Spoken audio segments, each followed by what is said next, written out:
Market Traders TV. Learn, make money, be happy. SPY. Well, we don't look at the SPY. We look at the EAS. That's what the SPY is calculated on. So, what do we have here, boys? Let's actually start at a monthly.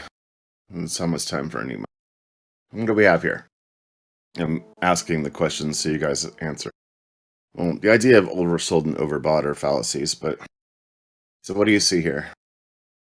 Be closed above the previous month's open? Not that that's super significant or anything, it's just a thing. Again, this is a question. I'm going to be doing a Q&A here for you boys, so when I ask the question, looking for feedback, so we have some learning going on. Okay? Did we close below the previous month's high? The answer is yes. We closed below the previous month's open and high. Closed below both of them. See here. Just very slightly. You could call it, you could say no, we didn't, but, you know, it's 2 points, so call it either way, whatever, right? But we definitely closed below the previous month's high. That's obvious. No, I'm just saying on Friday. Yeah, the monthly close is Tuesday of next week. So this month isn't over. And they could still close above it, for sure. But let's just go on what we have here so far. So what is expectation?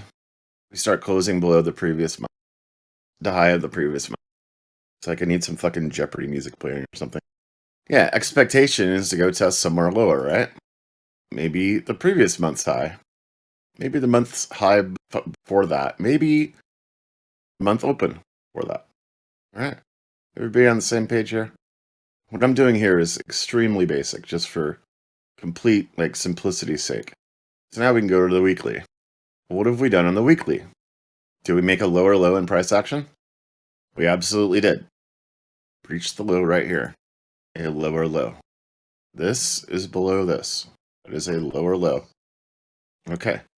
Have we tested this previous swing in this price action? In this last week candle, have we tested this previous swing? We have not. So that's a good spot to look for. And it also lines up with the previous all-time high. So what would that be if we look at our price containment? This is our current price containment. If we look at the major range, make these yellow. So this is our current major price range. From this low to the all-time high. Everybody on the same page. Is there any confusion here so far? Okay. So now we can zoom into the daily. Does this look like a decent spot to test? What I'm talking about is this. And that would be our mid-range or mid-upper range test of our price containment, right? So if we hold there, what is expectation? Yeah, exactly. At least a retest of the failure. Should be somewhere in here. And if they get above that, it would be all-time high, right? Everybody's still on the same page. If you're confused at all about any of this, let me know. All right. So let's say we come down here and we don't hold this range. Where's our next likely spot to hold? Or at least test first. So if we don't hold the middle, where's the next spot that we potentially go to test? I guess I can draw a fib for you guys. Okay, so this box right here, this would be a relative 618 test, right? And if you look where the 50 is, where there's the exact mid, that's nothing. But look where the 382 is.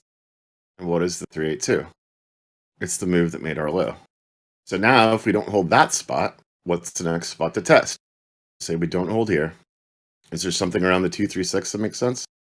Is this tested? So the next spot to test, right around there. Do we have an idea? A pretty decent plan for the ES, which is the SPY.